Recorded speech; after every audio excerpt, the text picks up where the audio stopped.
नमस्कार। अगर आप एक केंद्र सरकार के कर्मचारी हैं या फिर किसी भी राज्य के राज्य कर्मचारी हैं, तो ये वीडियो आपके लिए बहुत ही महत्वपूर्ण है, क्योंकि इस वीडियो में आज हम बात करेंगे कि जो 2 महत्वपूर्ण घोषणाएं सरकारी कर्मचारियों के लिए केंद्र सरकार की ओर से की गई है, उनकी घोषणाएं जल्द ही राज्य सरकारों की ओर से होने वाली है। वर्तमान में आदर्श आचार संहिता चल रही है, उसके बाद में इसकी घोषणा हो सकती है। तो आज हम देखेंगे कि कौन सी 2 महत्वपूर्ण घोषणाएं जो केंद्र सरकार की ओर से प्रेस नोट में की गई है, लेकिन जल्द ही इसकी घोषणा है वो राज्य सरकारें कर सकती है। तो वो कौन सी है, आज हम इसे समझने का प्रयास करेंगे। अगर आपने केंद्र सरकार की ओर से जारी जिस दिन से डीए यानी कि डी अलाउंस बढ़ने की घोषणा हुई थी, उस दिन अगर आपने प्रेस को देखा हो तो वहां पे आपने सुना होगा माननीय मंत्री महोदय जो पीयूष गोयल साहब है, उन्होंने कहा था 2 महत्वपूर्ण घोषणाएं जो केंद्र सरकार की ओर से केंद्रीय कर्मचारियों के लिए की जा रही हैं। उनमें से 2 महत्वपूर्ण घोषणाएं कौन सी थी?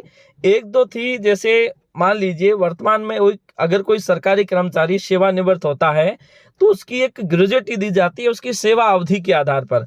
वर्तमान में उसकी जो अंतिम यानी कि जो अधिकतम सीमा है वो 20 लाख रुपए है। 20 लाख रुपए तक की ग्रेजुएटी दी जाती है और जिसकी गणना आपके अंतिम बेसिक के आधार पर की जाती है। और राजस्थान में वर्तमान में 16.5 महीने का वेतन एज ए ग्रेजुएटी के रूप में दिया जाता है, जिसकी अधिकतम सीमा 20 लाख है, जिसे केंद्रीय कर्मचारियों के लिए केंद्र सरकार की ओर से बढ़ाकर 20 लाख से अब 25 लाख रुपए किए जाने का निर्णय केंद्रीय मंत्रिमंडल की ओर से लिया गया है। मतलब ये केंद्रीय कर्मचारियों के लिए लागू हो गया है और जल्द ही इसकी घोषणा राज्य सरकार की ओर से होनी है, क्योंकि 7th पे कमीशन के अनुसार इस प्रकार का प्रावधान किया गया है कि 20 लाख की जो ग्रेजुएटी सीमा है, जैसे ही डीए हमारा जो 50% होगा तो उसके बाद में इसकी सीमा बढ़ाकर 20 से 25 लाख कर दी जाएगी।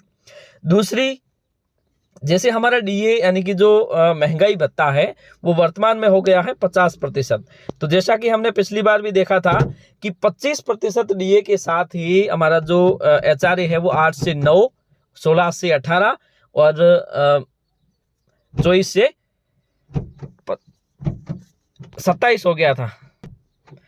उसी प्रकार से अब है वो 50% डीए के साथ ही इसकी घोषणा कर दी गई है कि अब जो डीए आपको जो मिल रहा है 50%, इस पर जो एचआरए की गणना की जाएगी वो की जाएगी 10, 20 और 30 के अनुसार। मतलब 10% आपको एचआरए मिलेगा, 20% एचआरए मिलेगा और 30% एचआरए मिलेगा। मतलब 2 महत्वपूर्ण घोषणाएं जो राज्य सरकार की ओर से राज्य कर्मचारियों के लिए की जानी है। तो इसके आज हमने बात की कि किस प्रकार से आपको 2 महत्वपूर्ण लाभ है वो सरकार की ओर से दिया जाना है। आज के लिए इतना ही, धन्यवाद।